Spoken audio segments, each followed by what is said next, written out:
But we have plenty of theists on the lines right now, and let's I do it. would We've got loads love of them, to mate. get to this next one. So we have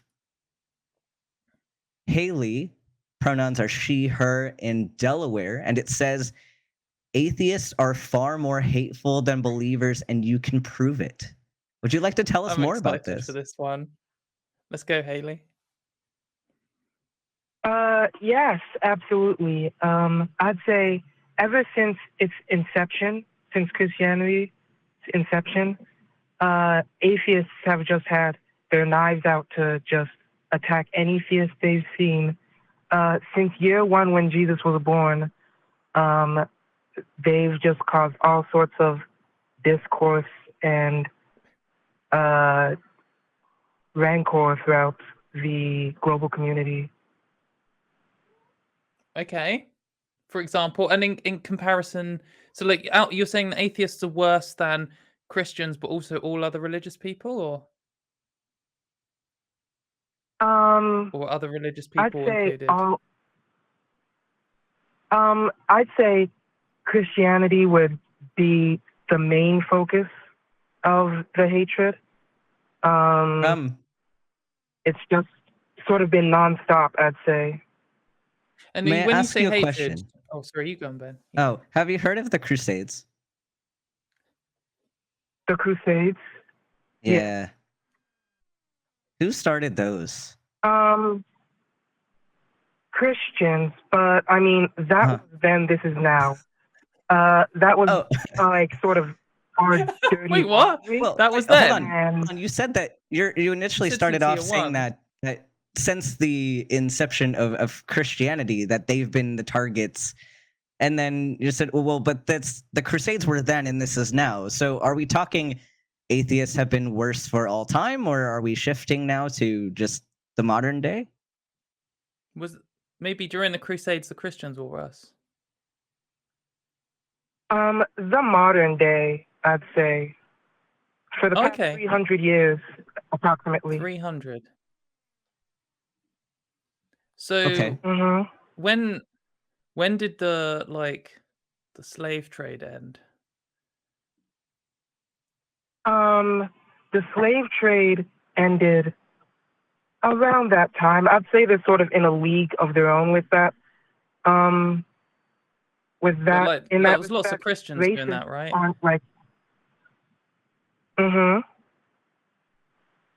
I think not only was it Christians doing it, but like the Bible kind of condones it, and I think that's quite hateful.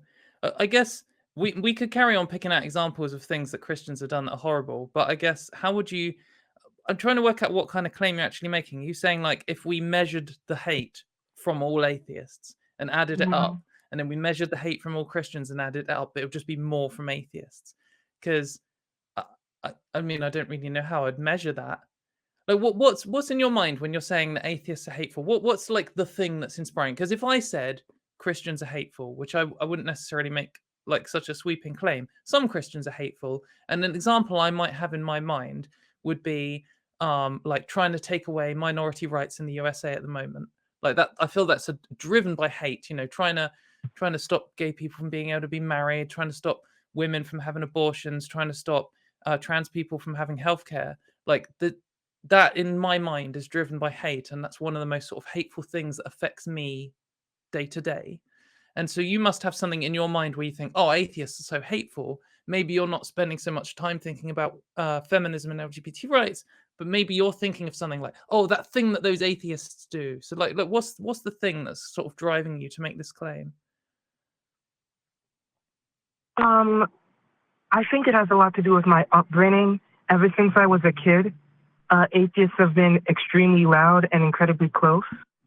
And a lot of people in my life have had similar experiences, but the theists that I've been around, my father especially, have been a lot less maleficent, and they've just generally had that pursuit of happiness to keep them going, if that makes sense. So I can totally believe that you might have been in a situation where the atheists that you've interacted with were either just not nice people, or were in a sort of situation of conflict with you or something, where there's a misunderstanding between your two belief sets, and there's some kind of disagreement where you come away feeling they're horrible people. But do you think that that necessarily means that's true for all atheists, or like have you encountered enough atheists to know? I guess, like, if it's kind of like a feeling, do you see why maybe it might be a bit kind of presumptuous to assume all atheists are horrible? I believe so. I just think atheists act like they're the nice guys. They're like a bit rocky with their beliefs. Their beliefs are not ironclad, and they act like they know it all, but they don't. And I think that rubs off that's interesting, a lot on other people. So I agree with you that some atheists might act like the good guys, and some atheists are not the good guys. Some atheists are absolute dickheads, like hard agree on that, but some aren't. And I know some really lovely atheists, and it's the same with religious people, really. But one thing you said there, they feel like they know it all. I think it's the exact opposite. I think religious people claim to know it all. They know how the universe started. They know where we're going when we die. They know what's objectively morally true. They're all things that religious people claim. And generally, most atheists I know will say, I don't know any of that. I don't know if there's a God. I don't know where the universe came from. I don't know what happens after we die. I don't know what is necessarily morally better than something else. Maybe that's a bit of a deflection from your point, but I know there's this kind of stereotype of like the smug atheist, and maybe I'm not the best person to dispel that, but it's certainly a stereotype that isn't universally true. Like Ben's really nice, generally. See, I'm the nice trans person on the show. Yeah, the nice atheist. We have one token nice atheist on this show. The token nice atheist. But I wonder, going back to your story, and definitely our thoughts and beliefs are formed largely by our own experiences, and I can see why this would be meaningful for you. But I want to ask, because it's very easy to draw conclusions from patterns that we perceive to be there, but our brains are really good at fixating on certain variables and disregarding other ones. So let's say if I wanted to test between people that like Pepsi and people who like Coke, and I said that people who like Pepsi are nicer than people who like Coke. And I know this because the people, I grabbed two groups of people, and this group over here, they all love Pepsi, and they just happen to be, I didn't ask them about their community service or their value systems. I didn't ask them any of that. The only variable I cared about was their preference. And so, of course, if I gathered a whole bunch of Pepsi fans that happen to all like volunteer at animal shelters on the weekend and, volunteer at orphanages and all that stuff, and then I get people that like Coke, and then these are people that are out kicking the puppies at the shelters, and so I could bias my sample very easily and skew the data to where all of these people that liked Pepsi were nicer than the people that liked Coke. But it might not be because of that preference. It's because of the other variables that I didn't account for. So this is what happens in regular life. We don't control for who's around us. We're around the people that we're around. And you might have trends in people who all like to kick puppies, and they just might be the group that you're in. But that isn't reflective of their other beliefs necessarily. So is that potentially, and I know that's kind of a silly example, but is it possible that these people may not have been the nicest people and they just happen to be atheist? Or do you think that it's their atheism that made them to be less kind? I think it's the atheism that made them less kind, because whenever I meet an atheist, I tell them, don't be a menace, you can repent, but they don't listen. And I try to explain to them my reasoning for my belief in God. I tell them that truth is stranger than fiction, but they just want to live in Sin City. It's unbelievable. Hayley, have you ever? I don't know. I'll go for it. Have you must have had a situation, or I know a lot of women have had the situation. I've certainly had it, where a man has come up and just, for no reason, accused me of being like emotional, like, "Oh, calm down, love," and I'm like, I wasn't annoyed here. I wasn't upset. I was just like, "Oh no, what you said here is wrong," or something, and they're like, "Oh, calm down. You're so emotional." Have you ever had that? Absolutely. Yeah, and it's very frustrating, and it can make you. It can be one of this like kind of self-fulfilling prophecy thing where you weren't angry, but now you are because someone's being sexist, and you know they're being sexist because they wouldn't have said that to a man, and they're just saying it to like throw you off. I feel like a little bit like if you walk up to an atheist and you're like, "Don't be a menace," kind of puts you in a similar situation. Maybe not quite the same because the power dynamic may or may not be the same, but like if someone came up to me and they're like, "Oh, Katy, you're an atheist. Like, don't be a menace. Like you can stop sinning. You can stop living a wicked life." I'd be like, "Hang on a minute, mate. What are you talking about? I'm not a menace. I think I'm a nice person, and now I feel like you're kind of coming at me, and now maybe I do feel like I want to be horrible to you because I feel like you've been horrible to me." So I think that might be a feeling that lots of people get. And do you see how that might be slightly similar, those two situations? Do you agree?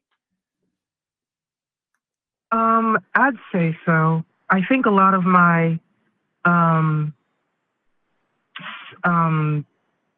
disbelief and hatred for the atheist cause stems from one particular person I knew.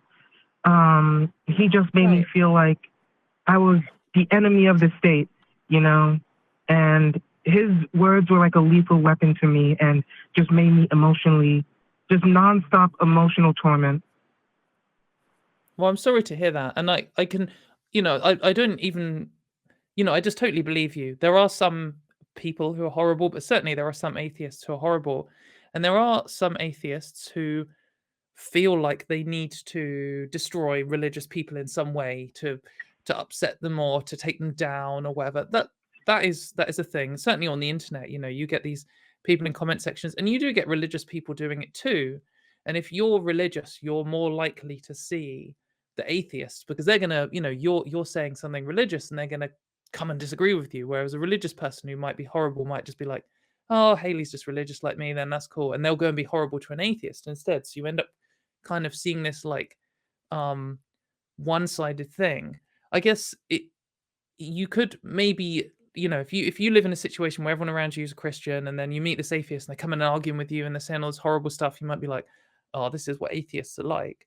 But if you kind of zoom out a bit, sometimes you see this same pattern in other things, like in politics and even in like sports teams where people see each other and they're kind of like of a different tribe or group or whatever the words you want to use, and they've kind of got this like underlying presumption that there's going to be conflict, and that alone itself can put everyone on the back foot where they're not going to be ready to just be nice to each other.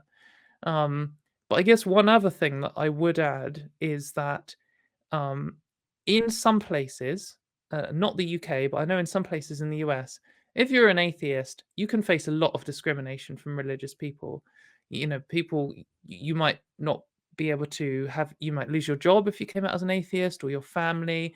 Some people don't trust atheists. They don't want them in their like hotel, or an atheist could never be a president of the United States at the moment. And that kind of discrimination, whether you think it was justified or not, you can see how it might make them feel a bit like annoyed. Maybe it's justified and then the atheists are all wrong or whatever, but even then they're going to perceive it as unfair. And then if they live in this world where 99% of people are religious, they're going to face this persecution quite a lot. And you could see them, at least some of them, becoming quite angry about it. And the reason I say this it's not unique to atheists, but this is the thing you see with I've encountered people saying this about LGBT people before. Like I've met like straight cis people saying, "Why are all LGBT people so angry?" Or you hear it as well, like, "Why are all feminists so angry?" And it's like, well, we're not. And if you get in a situation where everyone's just relaxed and everyone can be friends, they're just nice, normal people. But they live in a world where they encounter a lot of resistance for them just trying to get on with their life, and they get comments and they get prejudice and oppression. And I'm not saying from you at all. It only needs to be from a small amount of people. Like, most men aren't sexist, horrible dickheads, but some of them are, and it's enough that every single woman has experienced it, and maybe not even every single man has even noticed it happening. And that then puts you in this situation where when you meet someone, every time it's like, oh God, are they going to be an anti-LGBT person? Oh no, is this going to be a religious person who's going to persecute atheists? And that can make you tired and worn out and more easy to anger and all this kind of stuff. So I'm not making excuses for anyone who's horrible. If someone's horrible to you, that's bad. But it's good to sometimes look at these kind of like social dynamics and understand, oh, maybe there's some false barrier in between us here, which is causing us to not see eye to eye before we even get going. And then also maybe there's some kind of structural thing going on here, which might mean this person doesn't have as much like social power as I do, and that might make them feel on the defensive. I guess what I would say is, maybe you've been talking to me and Ben today and you thought, oh, these two are horrible, and this has confirmed what I always thought. In which case, I don't know, I can only apologize. But maybe it'd be good to go and try and give another chance and just try and reset and be like, I'm going to try and make friends with an atheist. Even if I'm never going to agree with them, even if I think they're sinners, just going to try and we won't talk about our disagreements and we'll just try and find something nice. I mean, if you want to chat to an atheist and you thought I was tolerable, you're welcome to look me up on Twitter and I'd happy to talk to you in DMs. But maybe you just need to meet a nice atheist to realize that some of them are okay. I think I'm okay. Yeah. Any kind of last thoughts? Because we're nearing the end of the show, but I want to let you say any last comments that you might have. Yeah, definitely. Maybe I will call back later. I just feel like the world is in turmoil, like an angel has fallen, and we need to have someone to sort of come in and fix it, because there's so much division going on with Trump, and just it's just horrible. And I want there to be some sort of transcendence, Yeah. There's a lot going on right now, and I hope that we can find more unity even across these barriers. So definitely call back in later, and hopefully we can have a chat soon. Yeah, and hopefully you'll talk to some nice atheists either next time you call in or in the meantime.